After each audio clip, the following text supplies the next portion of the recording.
Welcome back, everybody. Great to have you here. I love the weekend edition of the Cabral Concept, and that is because I never know what questions are going to be coming in. I just know these are things that our community is struggling with, just like I struggled with from ages 17 years old to 27 years old. And this was back in the late 90s and early 2000s, and I wish the internet was really around back then. I wish there were podcasts. I wish there was all this information. Honestly, it would have made healing so much faster. It wouldn't have taken me 10 years. So my goal for the rest of my life is to be able to pay it forward. I got my answers. Yes, it took 10 years, but I was better in 6 months after that. I really was. So it took 10 years to find the right person. When I found them, it seems like magic, right? I got better very quickly. I just hope that maybe I can be that person for one other person in the world. That's really what it's all about. So thank you, Dr. Pete, for helping me. And now hopefully I can help others as well. Let's dive right into today's show. I'm actually just going to open up the document now. Again, if you have a question, you haven't had it answered. If you've already submitted it, it will be answered. But if you'd like a question answered, feel free to submit it at stephencabral.com/askcabral. We've pretty much caught up, so we're good to go. These are just a couple weeks in the queue. All right, first question is from Sharon. And Sharon says, hello, Dr. Cabral. I've recently listened to your podcast on the use of binders.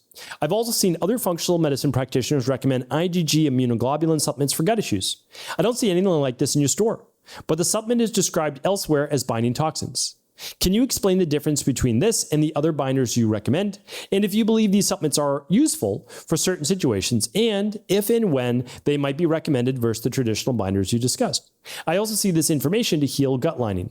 Do you find this useful for that purpose instead of glutamine? Oh, this is a good question. Okay. So yes, there is a product called immunoglobulin G, so IgG, basically enzymes. So think of it this way. If you've run your blood work and you see that you have low IgG response because of candida overgrowth or parasites or bacterial overgrowth or dysbiosis or some gut-based issue, and over time, your body's no longer producing IgG, white blood cells, immunoglobulins as much.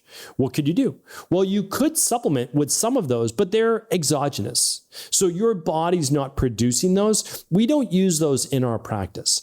It's not that I'm against them. It's not that I find them very harmful, but in no way, shape, or form are they foundational. Do they help your body get better? Well, think of our functional medicine detox. It helps your liver do its job better. It helps your kidneys process toxins faster. It doesn't do it for them, it helps them. All right. So now in terms of our binder, we use something called the universal binder. The binder is, what is it?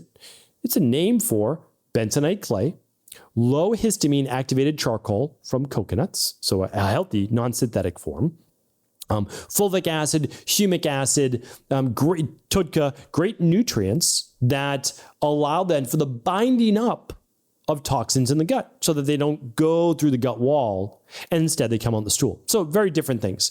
IgG are not really binders, but I see what you're saying, and I can see why a practitioner would say that. Absolutely. Because the immunoglobulin G, right, the exogenous white blood cell, for lack of a better name, is going after the toxin that's there. But really, what do you need to do? Well, you need to remove the food sensitivities that are causing an increase in IgG response, and you need to heal and seal the gut wall.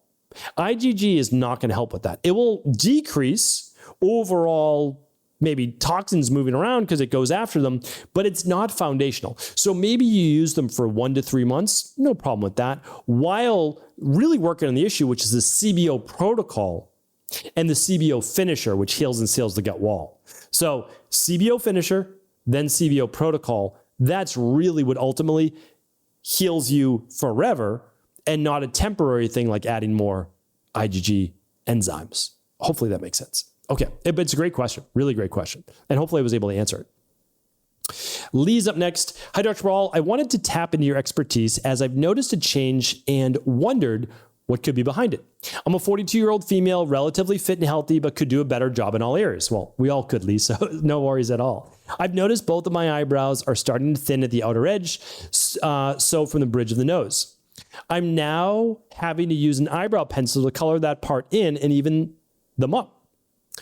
Any thoughts would be appreciated. Yeah, happy to help with this. So most commonly, this is low thyroid. So I have to give you my disclaimer now. Can't provide any medical advice, medical treatment plans, medical cures, or medical diagnosis. How can you figure this out? Run a simple test that we can ship anywhere to where we ship labs, which is the UK, Australia, New Zealand, Canada, and all over the United States. All right. So it's called the Stress, Mood, and Metabolism Test. On that lab, if you see a TSH above a 2, a T3 below a 3, a T4 not below a 2 and 3, then we want to make sure, I might have just got those off there, between 2 and 3 for T3, 3 and 4 for T4. Pretty sure that's correct off the top of my head as I'm talking here. But anyway, we'll give you the recommendations there, of course, and you can do that with the Equilife team or an integrative health practitioner level 2, your choice. But that is one of the most common symptoms. So I've got a bunch of shows on healing the thyroid, free podcast or a course at stephencabral.com/courses. But that's the most common reason for that outer eyebrow beginning to thin. There are others because of hair loss in general, but if the hair in your head is strong and it's just the eyebrow, look towards the thyroid. If it's the hair on the head and the eyebrow, well, then it could be nutrient deficiencies like B6, zinc, B12, what else? Selenium that I just talked about last week. Those are all copper. Those are all needed for overall hair growth. Collagen, like the advanced collagen support, etc. All right. So hopefully that was helpful. But again, I like to give you the exact reason. That's why I love lab testing so much. And the lab test you can find at stephencabral.com/shop. That just takes you over to our functional medicine practice, Equilife. All right, Lara is up next. Hi, Dr. C. I'm wondering whether you've been following the longevity journey of Brian Johnson. The documentary just came out on Netflix. It's called Don't Die because he literally wants to do everything in his power to don't die ever. Some of the things seemed pretty dangerous to me, like gene therapy and taking immunosuppressants. And also he's selling some products like the Blueprint olive oil. I'm guessing it has polyphenols, a lot of polyphenols like the one you use as a supplement. I'm just wondering what you think about it all. All right. So yes, I talk about this in High Performance Health, not Brian Johnson, but I talk about all the things to live to a healthy 100 and beyond. And that's at highperformancehealth.org. It is for people that are really looking to take their health to the next level. That's what it's about. So you can check it out, highperformancehealth.org. It is the highest level of research and education there, I believe. And I talk about all sorts of experts, et cetera. All right. So I like what Brian Johnson is doing. I really do. I think he's funny. I think he's a great guy. I really do. I've never met him. I don't know anything about him except what he puts out, and I find it interesting. So I do not recommend all of the things that he recommends. Some of them are extremes and they are not yet proven. Now, he does his best to look at the different risks and things like that. But for me, now, he's no longer taking testosterone replacement therapy. He was taking estrogen. He was taking all sorts of different things. I'm not recommending those. And I think he's swayed away as well. But the process is you're watching his journey. And if you're following along doing the same things and then he stops doing it because of new research, I'd be careful. I like to work at a foundational level and do things a lot more naturally. So I will not recommend things unless they are proven to be safe. So that's what I err more on the side of. I don't disagree with a lot of the nutritional supplements he's recommending. He has changed many of these things. He doesn't eat the same exact foods that he used to. He's increased his caloric intake. There's a lot of things, again, I recommend, but you have to be careful because some of this is also marketing. The Blueprint olive oil, that if there's a couple things I know about, olive oil is one of them because I love olive oil and I don't drink alcohol or any of these things. So when I purchase good bottles of olive oil. Now, here's the thing, and I think this will change, but why would he choose an olive oil that isn't even organic, that doesn't say first pressed, that doesn't say cold pressed, that isn't organic? Like, it makes no sense to me. And it doesn't have the rating of the polyphenols. So to me, I don't understand. If he's using it, why not use the very best one? Like he talks about with 100% dark chocolate, which I agree with, those types of things. So I don't understand that. Because I would promote it if it was the best. I really would.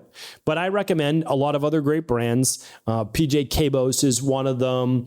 I've got so many great brands that I've recommended for olive oil. And so I like to just go. I like to go with the best because why not? It's olive oil. It'll last you a couple weeks for like $30 or so. And I know it's not inexpensive, but when you look at it, it's not that bad for a great quality olive oil that has very powerful antioxidants in it. So that's a long thing to say is like, I think Brian's amazing. I really do think he's amazing, but we don't exactly recommend the same thing. Some we do. We really do. And we're both on the same quest. Mine isn't not to die. I'm okay with mortality. I love that he's a family man, that he's a dad. I love all that. I don't know that, again, a lot of similarities, some differences. He's a great guy. Only good things to say. All right. Anonymous is up next. Hi, I tested my vitamin D at home, and the test said that I had levels above 100 nanograms per milliliter. This test only goes up to 100 because most people don't have higher levels than 100, so I don't exactly know how high they are. I understand this could be dangerous for my kidneys and arteries, and maybe other things as well. I'm wondering what could have caused my levels to get this high. I was using 4,000 IUs per day beginning of autumn and didn't really tan this summer either. There's an additional 400 IUs in the multi that I take, but this is 4,400 IUs really isn't too much in the winter. Considering I have fibromyalgia and hormones and gut problems, I thought I would have trouble with absorption of it anyway, so this really came as a shock. I'm really interested in the explanation, the reasons why this can occur. Thank you. Okay, yeah, this is interesting. So now there are some similarities and some differences, but I actually did a show on why you can have higher levels of B12 in your blood. And I just did this last week. So I would actually check this out. A lot of similarities. That was episode 3280. All right. So for you, Anonymous, there are some people where vitamin D can build up in the body. It can be because of liver-based issues, kidney-based issues, and others. So we want to look at that because I agree with you. 4,400 IUs, which is about little over 100 micrograms, is not a lot of vitamin D, especially if you weigh over 130, 140 pounds. It's just not a lot of vitamin D. So here's the thing. I want to make sure that you're using a vitamin D3 and K2. You might just need a little bit more K2. No problem. You can find that at stephencabral.com/shop. And also, you're going to take your dosage way down. So that's the recommendation until we get it to 50 to 70. 50 to 80 is okay. But unless you're trying to push the immune system a little bit more, I don't need people to get it to 80. It's fine. Anywhere between 50 and 80 is totally fine. And I would run it. We've got a vitamin D test, very simple, one-off that you can use, or you can run it with your doctor. You can run it wherever you'd like, but we do ours with just a finger prick, which is super accurate, rather than having to get a blood draw because nobody really enjoys needles all that much. So it's up to you. If yours is above 100, you could come off of it for a month. And then you could test after a month with no vitamin D in your system, or 4 to 6 weeks, and then see where you're at. It still might be coming down, honestly, because it's a fat-soluble vitamin, so you might even need more time. But then you would just use maybe, again, I can't give you any medical advice, medical treatment plans, medical cures, medical diagnosis. You might just need 1,000 and 2,000 IUs. If you have nothing wrong with the kidneys, the liver, no autoimmune issues, etc., it's possible that for you just may not need as much. And there's where bioindividuality comes in. You might only need to supplement 1,000 or 2,000 IU on top of your multi. All right. So hopefully that was helpful. All right. Let's see how many questions we answered. 1, 2, 3, 4. All right. I always like to get in 5. So let's get in one more. I know we're getting close on time, but let's do one more.